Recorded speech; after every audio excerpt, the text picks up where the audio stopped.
మోదీ పాలనలో ఉపాధి హామీ పథకానికి గ్రహణం పట్టిందన్నారు AP Congress chief YS Sharmila. Modi తరపు కాంట్రాక్టర్ల కోసం ఉపాధి హామీ నిర్వీర్యం చేసి వీబీ జీరాంజీ చట్టం తెచ్చారన్నారు. మోదీ అభినవ గాడ్సేలా వ్యవహరిస్తున్నారన్నారు. చిత్తూరు జిల్లా నల్లగుట్లపల్లి గ్రామంలో ఉపాధి హామీ పథకం పరిరక్షణ యాత్ర చేపట్టారు షర్మిల. నరేగా పథకంతో రాష్ట్రంపై 5,000 కోట్ల అదనపు భారం పడే అవకాశం ఉందన్నారు. నిధులు లేక పథకం పూర్తిగా ఆగిపోయే ప్రమాదం ఉందన్నారు. ప్రజలు దీనిపై ఆలోచించాలని, ఉపాధి హామీ చట్టాన్ని పునరుద్ధరించే వరకు పోరాడాలని పిలుపునిచ్చారు షర్మిల. కేంద్ర ప్రభుత్వాన్ని డబ్బులు ఇస్తది ఉపాధి హామీకి.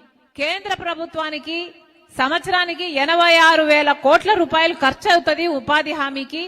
ఎంతో కోట్ల మంది ప్రజలకు దేశంలో మొత్తము ఉపాధి హామీ డబ్బులు ఇవ్వడానికి. కానీ ఉపాధి హామీకి డబ్బులు ఇస్తే అది నేరుగా పేదవాళ్ళకు పోతుంది తప్పితే బీజేపీ నాయకులకి, బీజేపీ బినామీలకి, బీజేపీ కార్పొరేట్ కంపెనీలకు ఏది మిగలటం లేదు. ఆ డబ్బులు మిగిల్చుకోవడానికే ఇప్పుడు ఈ ఉపాధి హామీ పథకాన్ని మొత్తానికే నీరు గార్చాలి, వీలైతే ఎత్తేసేయాలి అని చూస్తోంది బీజేపీ ప్రభుత్వం. మహాత్మా గాంధీ పేరు పెట్టుకున్న ఈ ఉపాధి హామీ పథకానికి బీజేపీ పార్టీ ఆల్టర్నేటివ్ గా ఇంకొక పథకం తీసుకొస్తుంది, వీబీ గ్రామ్ అని. ఎలాగైతే మహాత్మా గాంధీని ఆర్ఎస్ఎస్ సభ్యుడు గాడ్సే చంపేశాడో అలాగే మహాత్మా గాంధీ పేరు పెట్టుకున్న ఈ ఉపాధి హామీ పథకాన్ని కూడా బీజేపీ నాయకుడు మోడీ చంపేస్తున్నాడు. గాడ్సేకి మోడీకి ఇద్దరికి పెద్ద తేడా లేదు. ఎందుకంటే ఇద్దరు మహాత్మా గాంధీ ఆశయాలను చంపేస్తున్న వాళ్లే. అసలు కాంగ్రెస్ పార్టీ తెచ్చిన ఉపాధి హామీ పథకానికి ఎంతో మందికి భరోసా కలిగించింది. ఎందుకంటే అదొక హక్కు. ఏ గ్రామంలోనైనా ఎవరైనా నాకు పని కల్పించండి అని అడిగిన 15 రోజుల్లో గ్రామ పెద్దలు పని కల్పించాలి. అలా 100 రోజులు పని కల్పించాలి.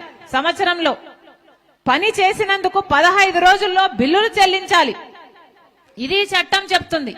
కానీ ఇప్పుడు బీజేపీ తెచ్చే కొత్త చట్టంలో, బీజేపీ ఉపాధి హామీలో అసలు ఇంకా ఇవేవి హక్కుగా అడిగేదానికి అవకాశమే లేదు. ఎందుకంటే వాళ్ళు చెప్తారట ఎక్కడ ఏ పని చేయాలి అని. వాళ్ళు నోటిఫై చేస్తారట ఏ గ్రామంలో, ఏ జిల్లాలో పని జరగాలి, ఎక్కడ పని జరగకూడదు, ఎప్పుడు జరగాలి, ఎప్పుడు ఆగిపోవాలి అని కేంద్ర ప్రభుత్వం చెప్తుందట.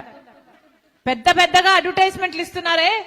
కాంగ్రెస్ పార్టీ తెచ్చిన ఈ ఉపాధి హామీ అయితే 100 రోజులే, మేము 125 రోజులు ఇస్తాము అని బీజేపీ పార్టీ ఇప్పటికే పోస్టర్లు, హోర్డింగ్లు వేస్తుంది చాలా చోట్ల.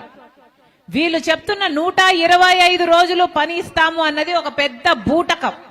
ఎందుకంటే గత సంవత్సరం 2025లో ప్రభుత్వము మన ఆంధ్ర రాష్ట్రంలో సగటున ఇచ్చింది కేవలం 52 రోజులు పని మాత్రమే.